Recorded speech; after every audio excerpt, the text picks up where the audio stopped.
สวัสดีอีกรอบเด้อพี่น้องเฮาสิมาจับเป็ดพี่น้องหลังจากที่กินข้าวปุ้นแล้วแล้วก็แกงหน่อไม้แล้วพี่น้อง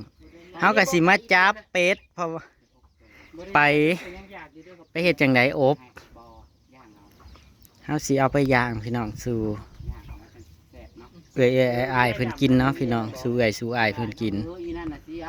รอบแรกพี่น้องก่อนที่เพิ่นสิกลับเนาะพี่น้องเพิ่นสิเดินทางขึ้นเวียงต่อพี่น้องเฮาก็สิเลี้ยงส่งเพิ่นด้วยเป็ดต่อพี่น้อง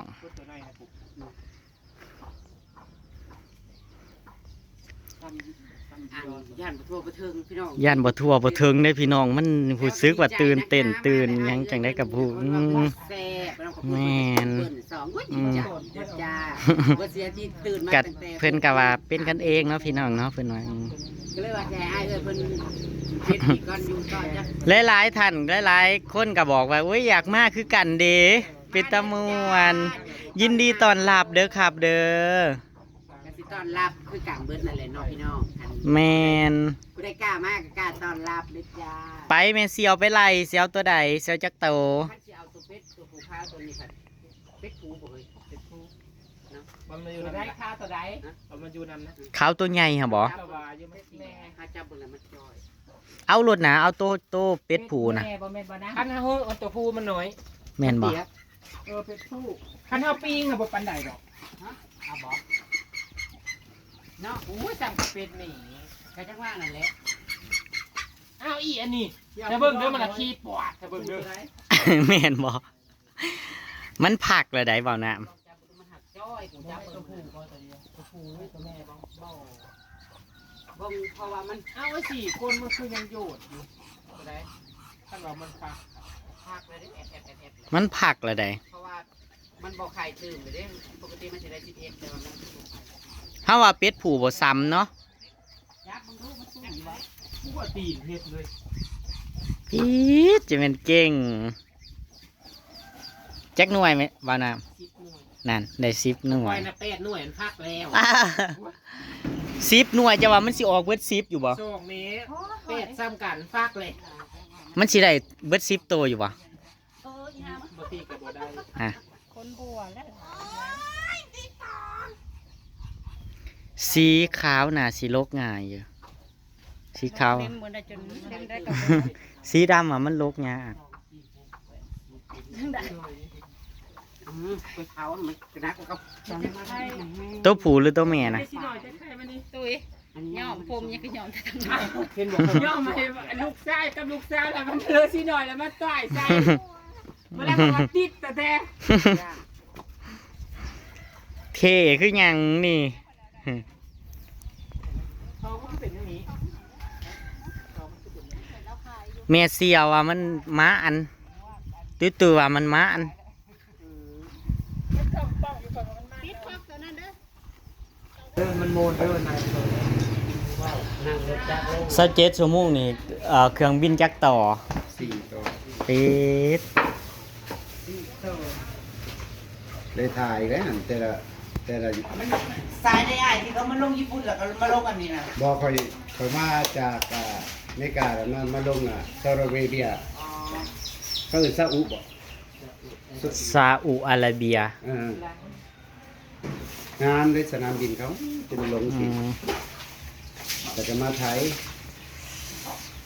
ไทยแต่ลาว น่าสบายชั่วโมงเ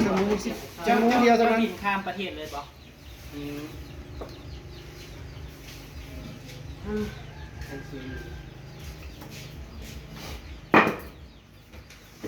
โอ้ละนอบ้านไอ้แท้บ้านพ่อแม่เกิดพ่อแม่ ดอนตลาด บ้านดอนตลาด ดอนตลาด กับเมืองโค้งขีนากทางปากเซ่ เดี๋ยวปากซี่ลงไปอีก เลยปากเซ่ จำปาสักลงไปพุ่นแถวอัตตปือมันไกลพุ่น จะปืนไปสิ อัตตปืออยู่เทิง ลุ่มบ้านก็ไปอีก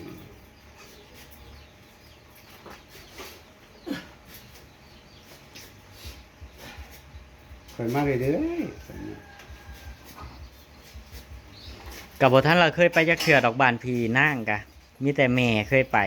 แต่ว่าเพิ่นลงมารอนี่เพิ่นว่าเพิ่นสิขึ้นเฮือนเพิ่นให้ไปอยู่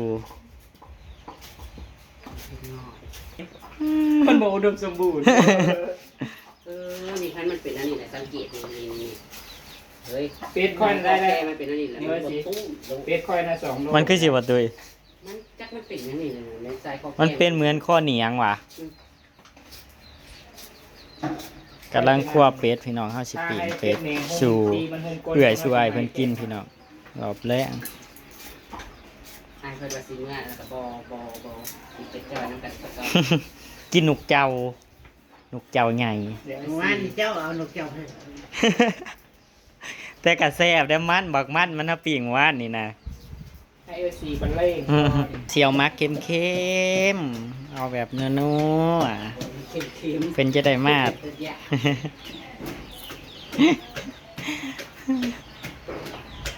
อันช่วงนี้หนังโดนบ่ได้ก็จะเจ็บครับ อืม เจ็บครั้งก็คือมันเดียวมันอยากเจาะเลยนะ มื้ออื่นเฮาก็สิเข้าป้งเข้าป่าพุ่นล่ะพี่น้อง ต่อไปหาหยัง เหงา จะว่าสิบาทพี่ครับโลกะจิ หาดอกกระจงกระเจียวหน่อมงหน่อไม้อีหน่อลุงหน่อไล่หน่อไม้ไฟใหม่พุ่นไปหาหวยจุดจงจุดจี หัวท่าบีเปล่า มันแตกแล้ว โอ้ยเปล่า สังเกตอันพอแล้วแต่สิว่าดอกพอเฮาตอบไปกันแค่นั้นเลยเลือดที่สิกดใหญ่รู้ กำลังสิมักพี่น้องครัวเลยเอาละเห็นไม่ใช่เอามาลาดละมักพี่น้องมักแซ่บๆนะพี่น้องใส่รสดงรสดี ใส่เค็มๆน้อยหนึ่งพี่น้อง อร่อยดี อืม เยี่ยมดัวอร่อยดี อย่าวัดสมกับปกเด้อปีกปีกขนเป็ดยังว่าท่านหลางลงพี่น้อง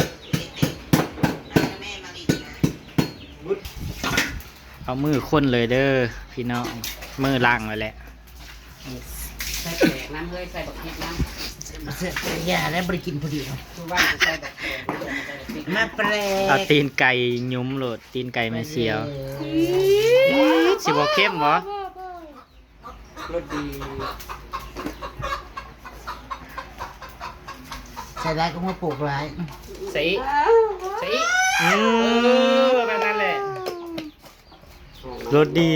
ออกรสกลมกล่อม พอดีใส่อยู่ ได้เมื่อวาน ใส่บกค่อยหลายตัวเดียวนั้นป๊อป ตัวนี้มันสิเข้ม เพราะว่ามันนัวอยู่น้ำมัน แม่ น้ำซอสอันนี้แล้ว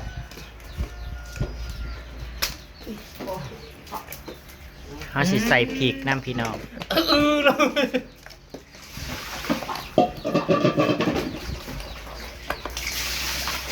มันก็แสบมือแต่ว่าเฮ้ย มีงั้นมาเพียรเราลืม ไปจับหีได้ไหมนะบ เอ อ อก จะกับล้างไว้ เจ้ากระล่างก่อนเลยเนอกจังไปจับ เจ้ากระล่างใส่สบู่สลงสไลด์ล่างให้ความเผ็ดมันออกมันเบิดได้มือแม่นว่า อยากโอ้ยปเสียจะว่าโฮดดูกับหม่องเนาะ อันนี้เขาบอกไว้ว่าโอ้ยเรื่องนี้อ๋อเขาเองว่ามุกมุ่นอยู่พี่FG เพื่อนเด็กบอกว่ามุกมุ่นอยู่เป็นว่าหมุกมุ่นกันเกินไปแล้วนะคลิปทุกคลิปนี้ทำไมต้องพูดแต่เรื่องแบบนี้เพื่อนวะ เว้าซื่อๆแต่บริการกระทำมันบริมี ถ้าเว้าซื่อๆเด้อพี่น้อง ผู้ชา ถ้าย เว้า ใส่ข้าบ้านนอก ถ้าเว้านัวหัวม่วนพี่น้องเอ้ย ท่านบอก หา ว่า ผู้ชายสิมาหาก็บ่มี ท่านบอกว่าเรื่องนี้ผมเห็นกับเธอจริง มันก็บ่มีสีสันนะพี่น้องถ้าเว้ามันมีสีสันเนาะ ต้องขาดสีสัน เว้าเนื้อหัวม่วนพี่น้อง แต่ว่าเรื่องจริงมันก็บ่ได้มีจังสั้นดอกพี่น้อง แต่เบิ่ง แต่อีหลี อันนี้เหรอเกลือมา ใช่ เอารสดี เฮ้ยเอาช็อตนั่นช็อตปุ่นช็อตซีอิ๊วนะซีอิ๊วนะ สีอิ๊วขาวบ่ โบนะมาบีบได้ เม็ดกี้มันเม็ดซีอิ๊วขาว บีบตรง อีกน้อยหนึงบ่นะพ่อ ต้องอัดแป้งสีตัวสีดำนะ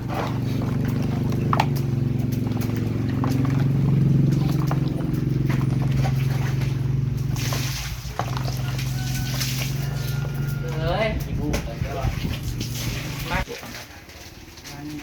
ออกหวานเข้มๆมันหวานจังหน่อย คุณไม่เชื่อเมื่อไหรยังเพิ่มน้ำตาลเข้าไปอยู่พี่น้องก ก็ว่า ติดมะเร็งตายมากจ้ะ อืม มันโมเมนเดอร์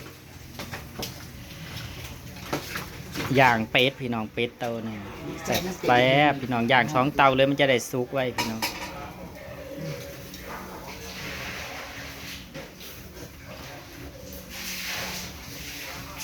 นางเอิญเราเอิญเจ้าไปนั่นอยู่เมเซียวไปซ่อมข้อน่ะไปแม่ไปซ่อมข้อน่ะ ชอบเลยเนาะ เอาเอ้ย แต่คือโมเมนต์คือเมียเธอนะสิชอบชอบสุคืนนะคะฉันไม่ได้อย่าง เฮ้ยวัดสิเว้า คือนาทีนะคือสิมาชอบพ่อสุคืนค่ะ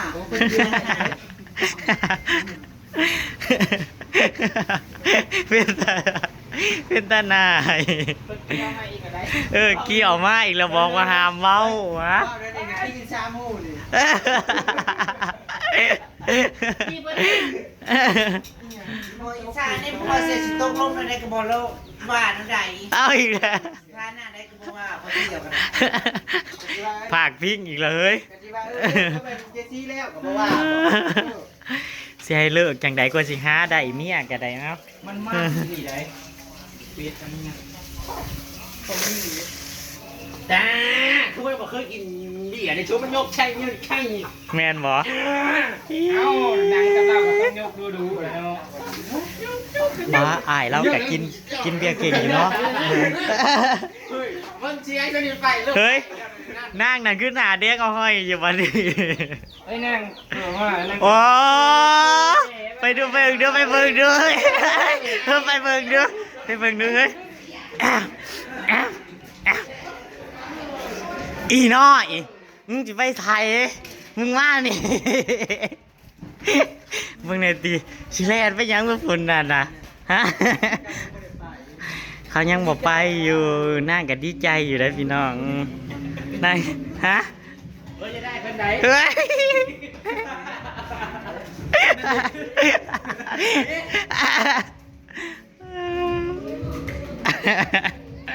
้ยบ่ว่างไหมอีบัดนี้ แล้วเบิดเท่านั้นแหละเมียคอยได้จับไหมเนี่ย ก็ให้เราจับแน่เราไม่ได้จับใจดุนแล้วบุญนาตื่นเราจับไม่ได้จับซ้ำก่อนท่าน บ่ได้จับบุญบานที่ตื่นกับบ่ได้จับ บ้านนั้นจะแต่บุญเรา ฮะมีเฮ้ยใน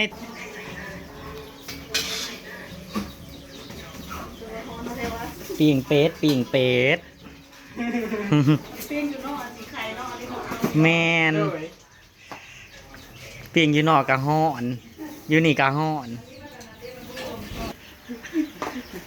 เงินดีอ่ะ เบิ่งมือแรงคือสีนั่นอยู่เนาะ เนาะคิดว่าใจแหล่เลย บ่เตือ โมโหส่วน มึนๆหน่อยหนึ่งไปใต้นั่นอยู่เด้มือแรกนั่น โตใดโต เอาอีกและเกี่ยว เองมันอยู่โตนะครับแม่ปีตาย โอ้ยว่าแป้วมากกันซ้ำมาเว่าเสียเองอีกแล้วปี๊ดน่ากินลิพี่น้อง หอน หอมหอม แต่ว่าฮ้อนพี่น้อง สีมืออำมาลา ฝีมืออำมาลาเป็นคนมาพี่น้องต้นมันใดอีต้นมัน พี่มุกปัว หอมแก้มมันบาทหนึ่งจังไป อย่าถิ่มมันไปอย่างซี มึงมันจะไปแล้วมันจะไปก็มันอยู่ไปเรื่อยๆไอ้โอ้ มันก็หักเขาแหละเนาะมันจึงมาอยากไป สมบูรณ์เสียงนี่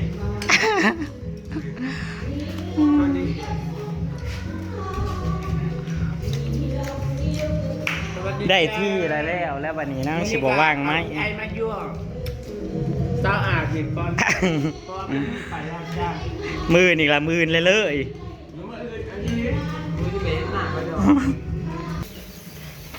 บดติดออกมั้งเนาะปิ่งเป็ดสู้ๆพี่น้องน่ากินบ่พี่น้องหอมแห้งอีหลี มันไฟแห้ง หอมแห้งอีหลีหอมแห้งครับ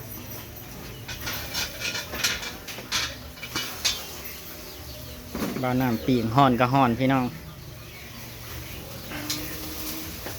โอ้ยหมูมีไว้เห็นดอก มันแห้งไปหมดเลย เอาจ้ะดีใจพี่น้องที่พี่เพิ่นมาหาเพิ่นกับมวลน้ำเวียนจอยน้ำพี่น้องกับมูก็ดีใจพี่น้อง ไปก็ไปส่งแล้วอย่าเลยหน้าเลยไหนโอ้จะติดซองแม่ที่น้ำแดงพูด กับเขาวแรกก็คือปิ่งเป็ดนี่แหละพี่น้อง